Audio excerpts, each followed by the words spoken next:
বাচ্চাটাকে আনন্দ ও কজন মেরেছে, কজন মিলে? ওরা 4 জন ছিল। আমাকে ভয় পেয়ে গেছে, ও টুটুলে গোলারও পাতুলে মেরেছে। কে পাতুলেছে কে? ওই আনন্দ বলে ছেলে একটা, আমার সাথে আমাদের বন্ধু আছে। ওরা কি ধর্ষণ করেছে? ওটা আমি কি ওটা করে রেখেছি। কে করে ধর্ষণ করেছে? তোরা ওরা নিয়ে চলে গেছে। ওরা কি ধর্ষণ করেছে? আমার নিয়ে সমস্যা। আমি আপনাকে রিকভারি দিয়েছি, আমি থানাতে রিকভারি দেবো। আমার ওরা কি রেপ করেছে? ওটা আমি দেখিনি না। কি বলেছে ওরা, কি বলেছে? ওরা নিয়ে চলে গেছে আমার থেকে। কখন অপহরণ করেছে? কত রাতে? ওই তখন বাজে প্রায় 9টা প্রায় 10:30 এরকম হবে।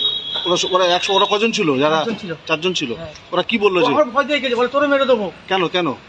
ওই আমি দেখে ফেলেছি তো সমস্যা। ওরা কি মেয়েটাকে তুলে নিল? কিছু টাকা খাওয়ার জন্য। তুমি সমস্যাটা কি দেখেছিলে? সমস্যাটা হচ্ছে ওরা 50,000 টাকা চেয়েছে। কার কাছ থেকে? ওই মেয়েটা রেখে দিয়ে টাকা নেবে কিছু, মানে আটকে রেখে দিয়ে? হ্যাঁ মুক্তিপণ? হ্যাঁ ওই। আচ্ছা, আর এটা কি ওরা আগেতে পরিকল্পনা করেছিল? ওরা ছিল কখনো কল্পনা করা, পুরো প্ল্যান খাটানো ছিল। কে ছিল ওখানে? আনন্দ আছে, আর আনন্দ দুটো বন্ধু আছে। কি নাম কি তাদের? আমি একজনের চিনি, আর দুজনের চিনি না। আর মেয়েটাকে পেলো কোত্থেকে? পুকুর থেকে। না মানে কালকে রাত্রে মেয়েটাকে ধরলো কোত্থেকে ওরা? ওই রাস্তা থেকে নিয়ে গেছে। মানে মেয়েটা একলা ছিল? একলা ছিল না। কোথায় ঘটনাটা কোথায় হয়েছে? ওই আমাদের ওখানে সূর্যপুরে। আর মারলো কি করে? ও টুটুরে পাথর দিয়েছে ওই আনন্দ। এরকম ভাবে পাথর। কজন ছিল অভিযুক্তরা? কজন ছিল? 4 জন ছিল। ও মেয়েটা ছেড়ে দেওয়ার কথা বলেনি? আমি বলি ছেড়ে দে, আমার ছেলে মেরে ফেলে গেছে।